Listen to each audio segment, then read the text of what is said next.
Today on the Daily Dose, flappers of the Roaring Twenties. Flappers were a group of young women who defined the spirit of the 1920s. They were young women who had tasted independence during World War I, who wanted to earn their own living and not define themselves through marriage and motherhood. They were women who embraced the spirit of the Roaring Twenties of pleasure, independence, exploration, and freedom. Having been given the right to vote and own their own property, women of the era wanted to explore what life held in store for them. Before the war, skirts were beginning to rise just above the ankle, but during the 20s, women began to see more radical changes in fashion than they'd ever seen in history. By the mid-20s, skirts had risen to knee length, while other women began to wear trousers and short sleeves, going out in public without gloves or hats. Flappers, in particular, bobbed their hair, listened to jazz, and flaunted their disdain for what was then considered acceptable behavior. Flappers were seen as brash for wearing excessive makeup, drinking alcohol, smoking cigarettes in public, driving automobiles, treating sex in a casual manner, and otherwise flouting social and sexual norms. Older generations of Americans claimed that the flappers wore dresses of near nakedness, lambasting their behavior as flippant, reckless, and unintelligent. But to the flappers themselves, they wanted to be socially equal with men, prompting them to adopt typically male behaviors such as smoking and drinking alcohol. The rise of consumerism also promoted the ideals of fulfillment and freedom, which encouraged women to think independently of men about their clothing, careers, and social activities. A booming economy allowed more people the time and money to play golf and tennis and to take vacations, which required clothing adapted to these activities, while the flappers' typically slender silhouettes made them particularly suitable for movement. The rise of the automobile was an important factor in flapper culture, as cars meant a woman could come and go as she pleased, traveling freely to speakeasies and other entertainment venues, while using the large vehicles of the day for their most popular activity, petting parties, the original Tinder of the Roaring Twenties. According to one study from the late 1920s, 92% of college students participated in petting parties, which went by other names such as snuggle parties, snuggle pupping, and necking, adding more relevance to the question, "Great Grandma, what did you do when you were young?"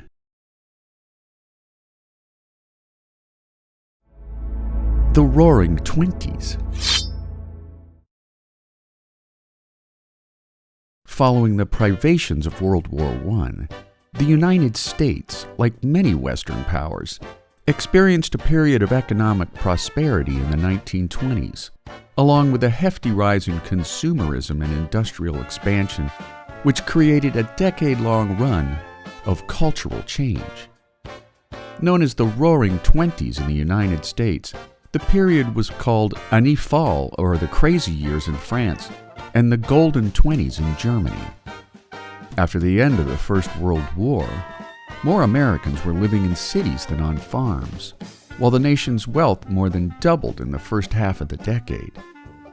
American consumers bought the latest appliances and high-fashion clothing.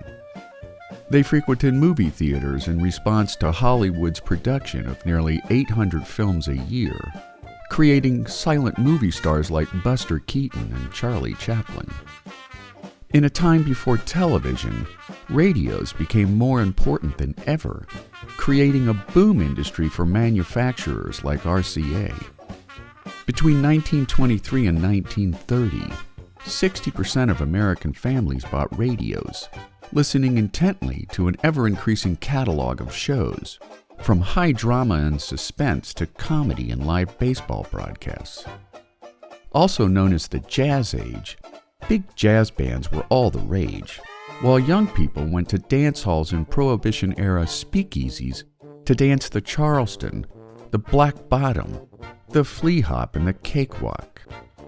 Flappers came of age during the Roaring Twenties with their bobbed hair and slinky short skirts.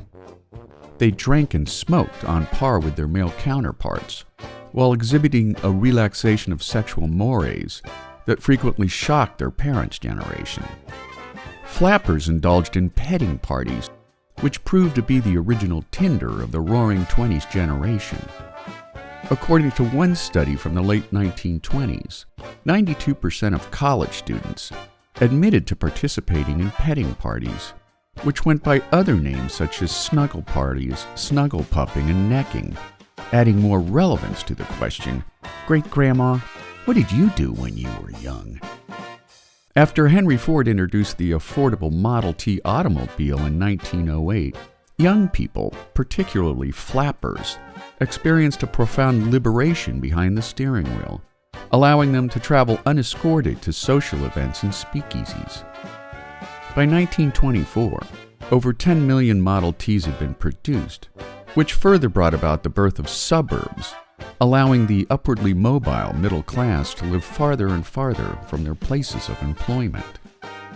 As the decade of prosperity wore on, banks and Wall Street investment houses extended high levels of bank credit and margin loans, allowing inexperienced investors to buy stock without having enough money to cover the full face value of a given position. Bolstered by high consumer confidence, consumer debt nearly doubled, while stock prices became absurdly overvalued. In the fourth quarter of 1929, however, investor confidence disintegrated overnight, causing investors to sell their positions at heavy losses during the worst stock market crash in American history. The crash marked an abrupt end to the Roaring Twenties, sending America and the world into a Great Depression, not to be broken until the outbreak of World War II.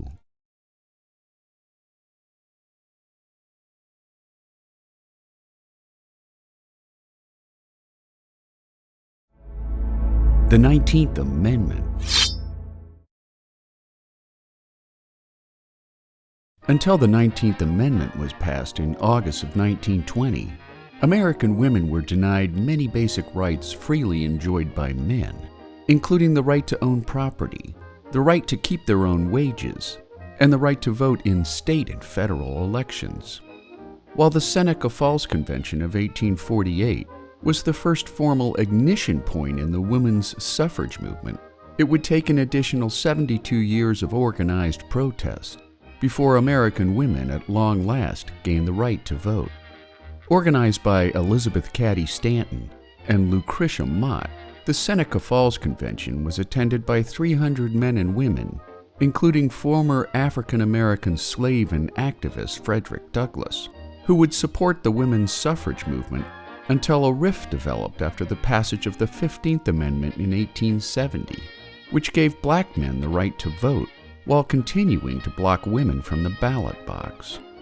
In response, Stanton and Susan B. Anthony formed the National Woman Suffrage Association, while Lucy Stone and Henry Blackwell founded the American Woman Suffrage Association, both organizations believing passionately that women's voting rights could best be achieved at the state level, thereby forcing the federal government to follow suit. Wyoming would be the first state to grant voting rights to women in 1869, followed by Colorado, Utah, and Idaho. The night before Woodrow Wilson's 1913 inauguration, violent protesters assaulted a massive suffragette parade in Washington, D.C., injuring hundreds of female marchers, which in turn led to an increased sense of militancy within the suffragette movement. That same year, Alice Paul formed the Congressional Union for Women's Suffrage, later renamed the National Woman's Party, leading to numerous protests in front of the White House, which frequently resulted in arrests and jail time.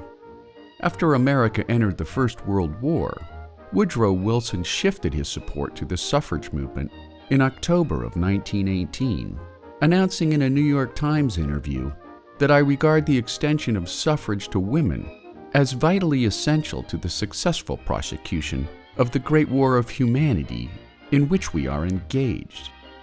On May 21, 1919, the House of Representatives passed the Susan Anthony Amendment by more than two-thirds majority vote, followed by the U.S. Senate on June 4, 1919, finally signed into law on August 26, 1920, making the suffragette movement one of the longest inequity battles in American history.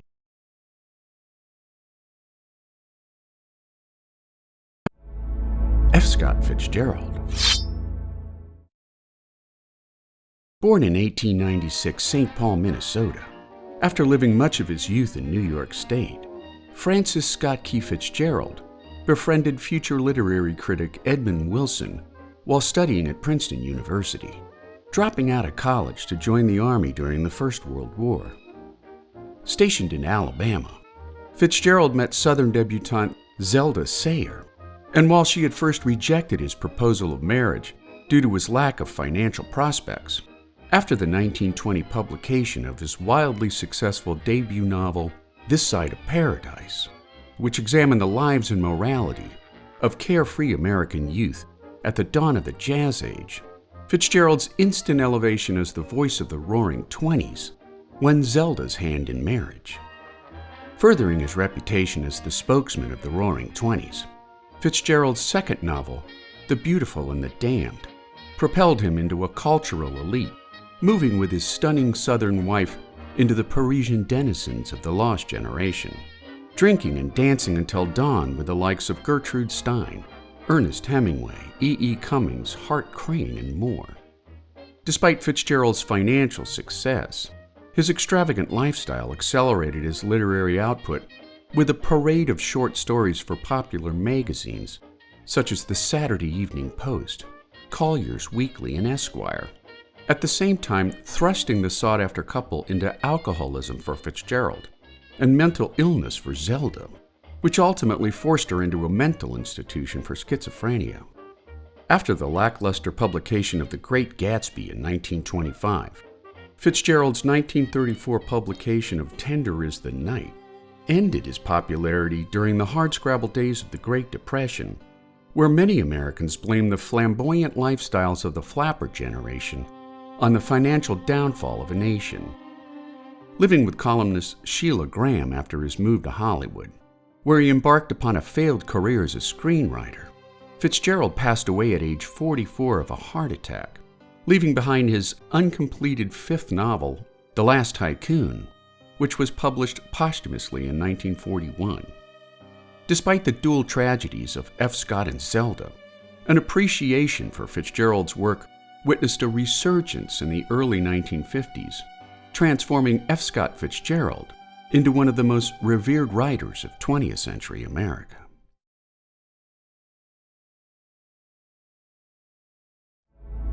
The Honda Point disaster. A week before catastrophe struck the U.S. Navy, the worst peacetime disaster in American naval history, on September 1, 1923, Japan was struck by a magnitude 7.9 earthquake, which flattened much of Tokyo and Yokohama, while taking the lives of an estimated 100,000 people. A week later, unusually large waves and powerful currents had crossed 5,000 miles of open Pacific Ocean to batter the California coastline, including Honda Point, just north of the entrance to the Santa Barbara Channel. Despite the challenging conditions, 14 Clemson-class destroyers of Destroyer Squadron 11 undertook a high-speed training run from San Francisco to San Diego, maintaining 20 knots in tight formation that led to a perfect storm of human error. Known to be a hazardous obstacle as far back as the 16th century, when Spanish explorers named Honda Point Devil's Jaw due to its plentiful ship-eating rock formations, on the evening of September 8, 1923, Captain Edward H. Watson ignored recent developments in radio navigation techniques, relying instead on dead reckoning as his tight formation of ships battled turbulent seas and blinding fog. Aboard his lead ship, the USS Delphi, Watson's navigator also ignored his radio navigation aids that indicated Desron 11 was off course by several miles to the northeast, instead believing in the accuracy of his own dead reckoning calculations. As a result, 5 minutes after turning east for what they thought was the entrance to the Santa Barbara Channel, the formation met with disaster in a chaotic blink of an eye. When the USS SP Lee saw the Delphi come to a sudden stop a few hundred yards in front of her bow, the Lee turned hard to port in an effort to skirt disaster, instead ramming the bluffs of Honda Point at a high rate of speed. In a time span of several minutes, the USS Woodbury, Nicholas, Young, Chauncey, and Fuller all struck rocks and ran aground, before panic sirens aboard the doomed ships allowed the remaining 7 destroyers to drop speed and change course, despite substantial damage to the USS Farragut and Summers. 3 crewmen aboard the Delphi and 20 aboard the Young would perish in the accident, leading to court-martial charges of negligence for 11 naval officers, who were eventually acquitted and demoted in rank. The grounded ships were eventually sold for scrap for a little more than $1,000 in total, making the Honda Point disaster a tragic wake-up call for the U.S. Navy.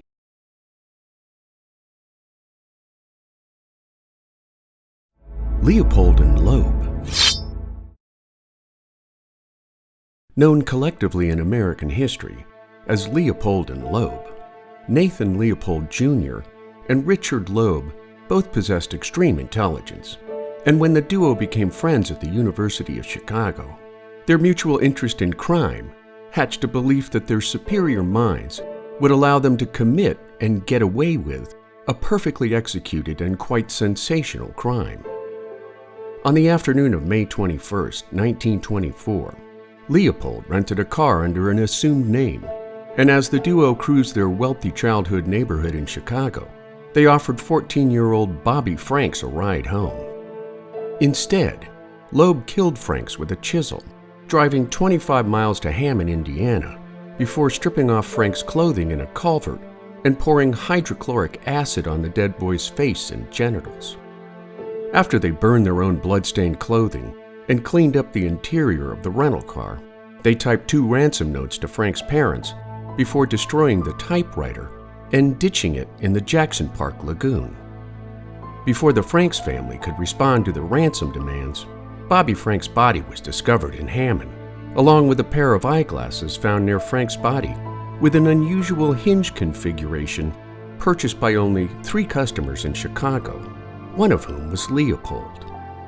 Brought in for questioning, Leopold suggested that he lost the glasses during a birdwatching trip the previous weekend, and when Leopold and Loeb claimed that they had picked up 2 women in the Leopold family car the night of Frank's murder, their alibi collapsed when the wife of the Leopold family chauffeur confirmed that the car was parked in the Leopold's garage the night of the murder. The duo's case further eroded when the destroyed typewriter was recovered on June 7th, leading to confessions by both young men that they had killed Bobby Franks to satisfy their Ubermenschen or Superman delusions about committing a perfect crime. Quickly devolving into a media circus trial of the century, Loeb's family hired famed criminal defense attorney Clarence Darrow, paying him $70,000, or $1.2 million in today's currency, for the defense of their son. Despite Leopold and Loeb's confessions of guilt, the trial would span 32 days, including over 100 expert witnesses and a 12-hour speech by Darrow opposing the death sentence for his doomed clients. On September 10, 1924, Cook County Circuit Court Judge John R. Caverly accepted Darrow's guilty pleas for Leopold and Loeb, sentencing them to life in prison for murder, plus an additional 99 years for kidnapping. Loeb was killed by a fellow inmate on January 28, 1936, while Leopold was paroled in March of 1958, spending the rest of his life in Puerto Rico before passing away from a heart attack in 1971, making Leopold and Loeb an eye-opening footnote in the annals of American crime.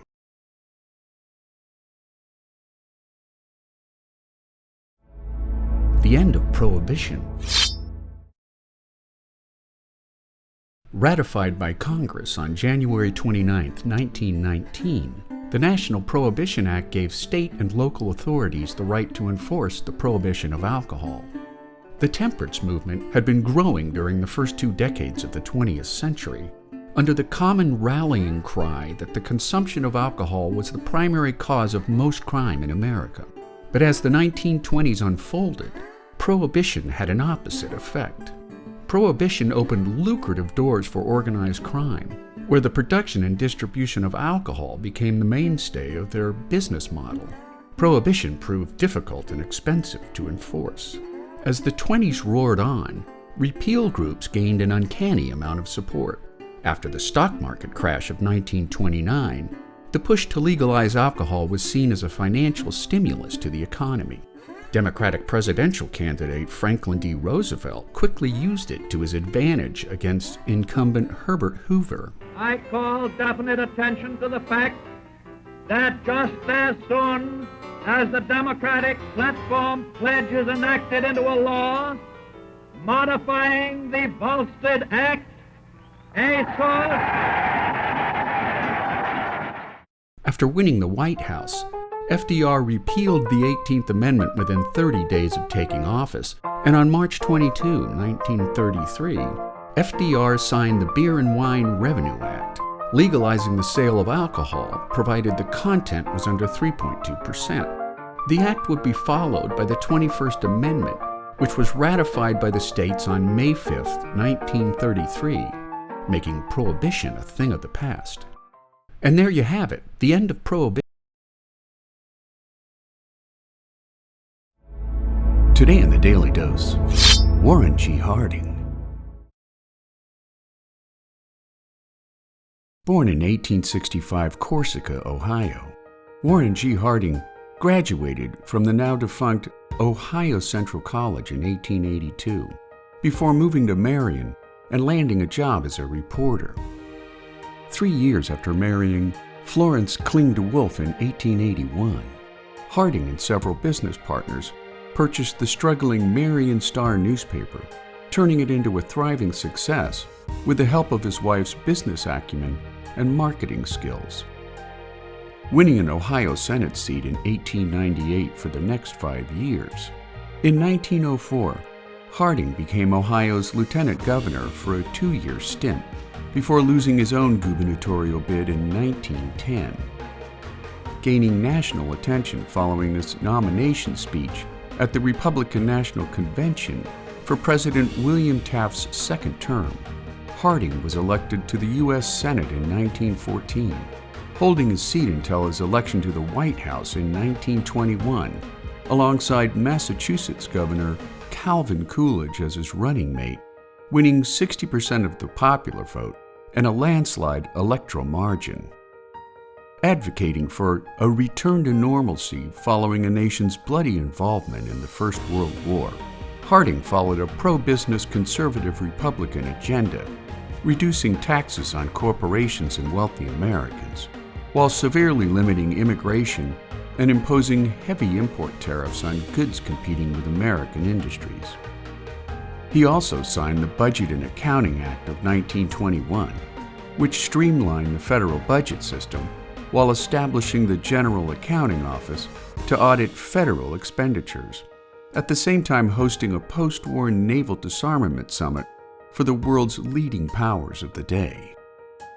While Harding's cabinet appointments of Secretary of Commerce Herbert Hoover and Secretary of State Charles Evans Hughes were viewed as outstanding choices, other cabinet members became embroiled in scandals and other misconduct, and while Harding was never accused of misconduct beyond alleged extramarital affairs and alcohol consumption in the White House, after his sudden death from a possible heart attack in 1923, his posthumous image was tarnished by such corrupt acts as the Teapot Dome scandal, when Interior Secretary Albert Fall rented public lands to oil companies in exchange for lavish gifts and personal loans. After his death in a San Francisco hotel, Harding's body was returned to Washington, D.C. on a funeral train, which drew massive crowds of mourners trackside as the train moved east for Harding's well-attended funeral, making the life and politics of Warren G. Harding a tragic end for America's 29th president. And there you have it, Warren G. Harding, today on the Daily Dose. Get your nerd on with the Daily Dose.